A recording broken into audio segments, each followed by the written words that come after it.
प्रयास किया पूरे पराक्रम को लेकर कि उन्होंने इंडिया नाम रखा, और जो प्रयास था विपक्षी गठबंधन का कि आप टीम इंडिया नाम रखेंगे और मोदी जी के राष्ट्रवाद का असली क्रूर स्वरूप बाहर आ जाएगा,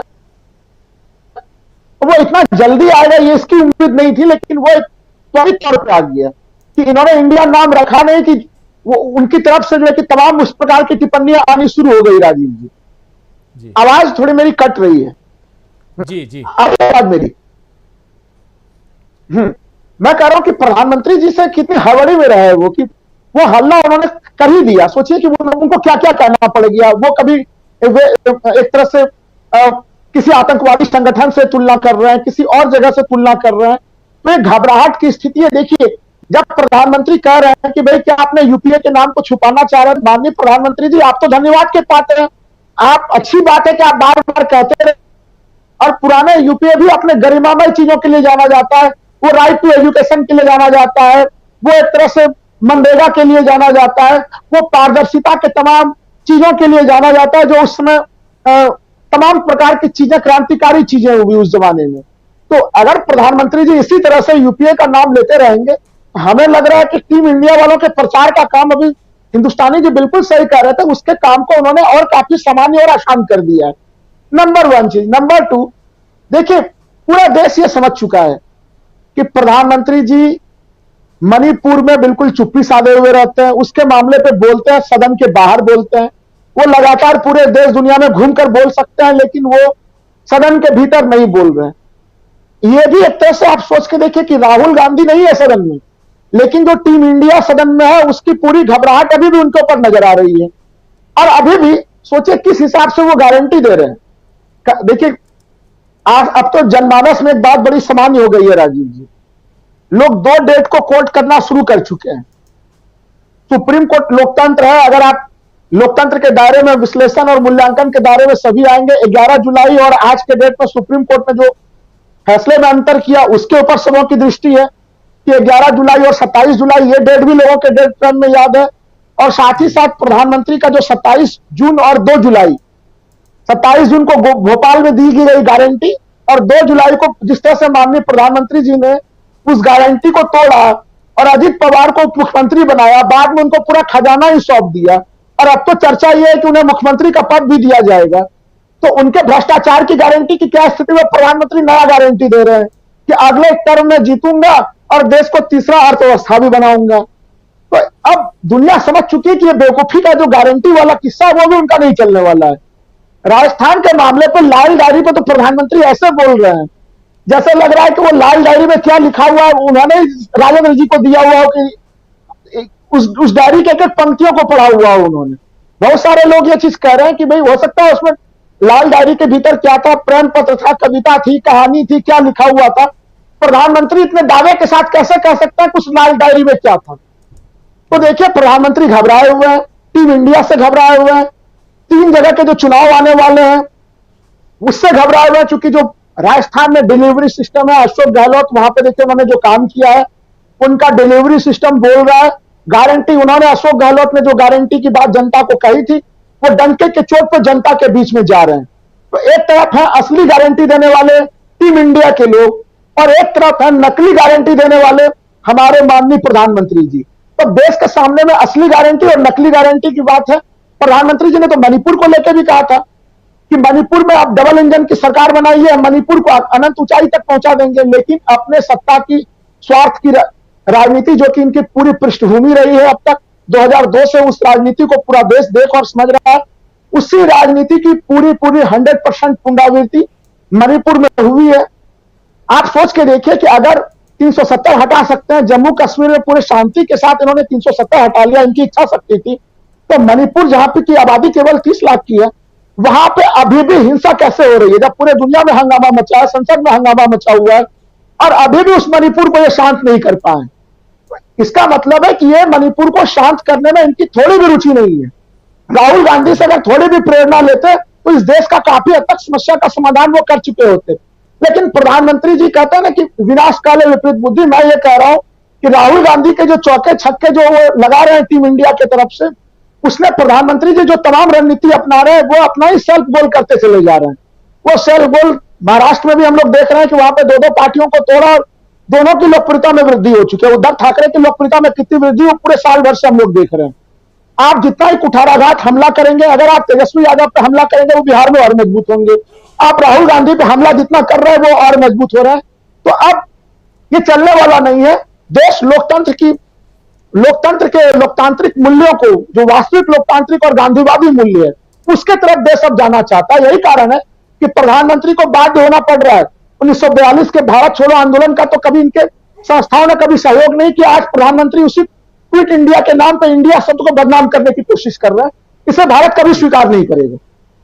क्विट इंडिया, प्रधानमंत्री नरेंद्र मोदी आज कई बार इस शब्द का स्पष्ट है कि देखिए, प्रधानमंत्री की दावेदारी को लेकर हम लोग ये जान रहे हैं कि जो आरएसएस है उसके साथ कैसे संबंध चल रहे हैं। आरएसएस ने भी कर्नाटक के चुनाव के बाद क्या क्या चीजें कही, वो सारा चीज पब्लिक डोमेन में है।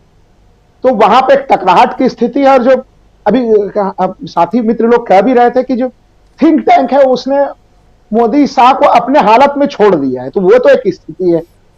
आश्चर्य की चीज यह है राजीव जी कि जब माननीय प्रधानमंत्री जी अर्थव्यवस्था को लेकर बोलते हैं, झूठ बोलते हैं और इस तरह से जो है कि उसमें भी गारंटी शब्द का प्रयोग करते हैं झूठ बोलते हुए, तो ये तो दुनिया का कह दीजिए कि आठवां अजूबा वाली बात हो गई। तो अब इसको क्या चीज कहा जाए? देखिए, नंबर वन चीज की आप पांचवें अर्थव्यवस्था पे भी कैसे पहुंचे, इंग्लैंड की स्थिति बिगड़ी।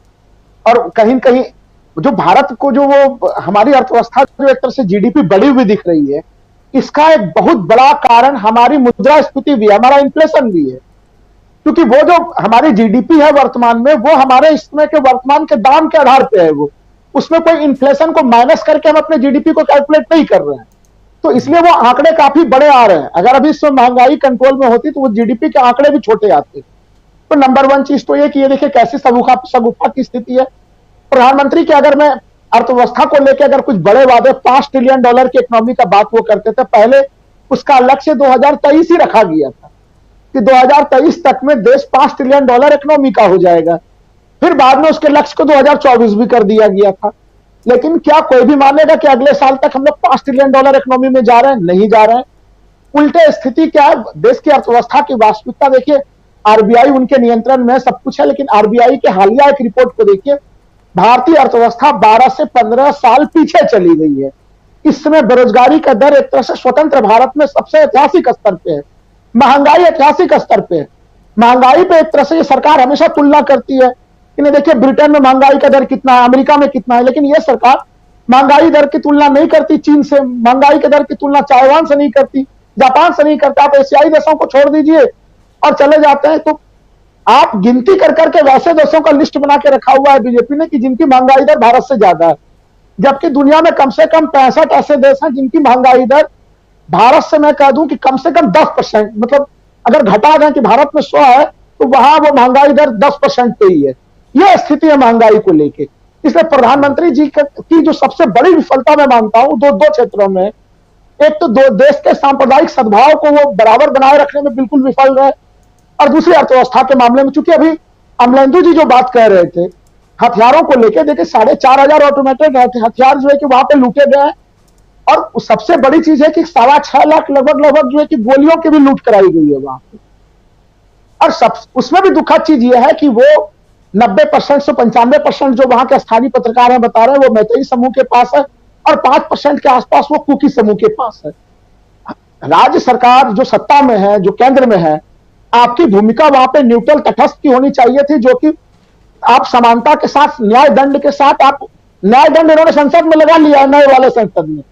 अरे न्याय दंड की इतनी बात कर रहे थे, उस न्याय दंड का छोटा सा हिस्सा अगर मणिपुर ले गए होते राजीव जी, मैं आपको दावे के साथ कहता हूं कि वहां पे शांति स्थापित हो जाती। लेकिन ये मणिपुर में न्याय के मानक को ले जाना भूल जा रहे हैं, भूल क्या रहे हैं, ले जाना नहीं चाह रहे। नहीं तो ऐसी स्थिति नहीं होती कि एक केंद्रीय मंत्री जिसके घर पर 15 जून को भी हमला हुआ और अभी 2 दिन पहले भी हमला हो जा रहा है, अभी भी दुकानों में आग लगाई जा रही है।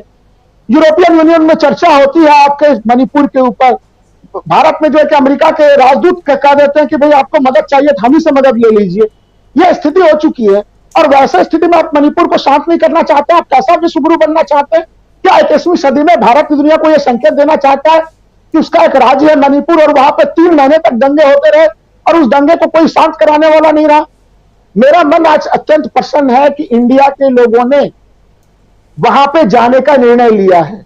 ये एक बहुत बड़ा कदम है। राहुल गांधी पहले गए हैं, जब इंडिया के प्रतिनिधिमंडल मणिपुर जाएंगे उसके बहुत बड़े संकेत होंगे। तो इसलिए प्रधानमंत्री के आर्थिक दावे तो बिल्कुल ही झूठे हैं। देखिए, उनको अभी तक जो है कि किसानों की आय डबल कर देनी थी, किसानों के आय डबल का मामला झूठा हुआ। अभी विकास के मॉडल पे बात हो रही थी 2014 में, गुजरात के मॉडल, गुजरात का विकास का मॉडल, गुजरात का विकास का मॉडल। एक वर्षा हुई, हम लोगों ने देख लिया कि गुजरात के बड़े बड़े शहरों की क्या स्थिति थी। प्रधानमंत्री जी मेट्रो की बात करते हैं कि हम तो पहले इतना किलोमीटर मेट्रो बनता था, अब इतना किलोमीटर मेट्रो बनता है। माननीय प्रधानमंत्री जी, 2014 के पहले आपके गुजरात में किस शहर में मेट्रो था, जरा ये बता दीजिए। जबकि कांग्रेस शासित कई प्रदेशों में मेट्रो की परियोजनाएं बड़ी जबरदस्त फल फूल रही थी। और उस मेट्रो के प्रोजेक्ट के लिए प्रधानमंत्री ने कौन से गंभीर प्रयास किए थे गुजरात में, यह भी बता दें। तो इसलिए उनका आर्थिक चीजों से कोई मतलब नहीं है।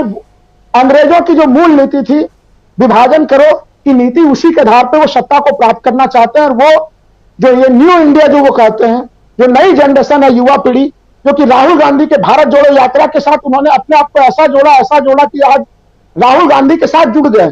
हम लोगों को देखे 2014 का चुनाव में एक तरह से ये युवा पीढ़ी उसमें मोदी जी के साथ जुड़ी हुई थी। और आज समय का कालचक्र बदला है, वो युवा पीढ़ी आज कांग्रेस और राहुल गांधी के साथ जुड़ी हुई है। तो यही कारण है कि प्रधानमंत्री जी काले कपड़े पे क्या कहेंगे। आज तो खुद ही वो काला कपड़ा पहन के राजस्थान की यात्रा कर रहे थे। आप काला कपड़ा पहने तो बड़ी अच्छी बात है, दूसरे पहने तो उनको कुछ भी कह दीजिए, आईएसआई का एजेंट कह दीजिए, कुछ भी कह दीजिए। तो उनके जो एक न्यूनतम तर्क जो देश चाहता है कि माननीय प्रधानमंत्री जी के वक्तव्यों में एक मिनिमम लॉजिक मिले हम लोगों को, वो भी अब मिलना बड़ी मुश्किल चीज हो गई। ये दुखद स्थिति है। जी बिल्कुल बिल्कुल। लेकिन क्लोजिंग कमेंट चाहूँगा सिंह साहब आपसे। और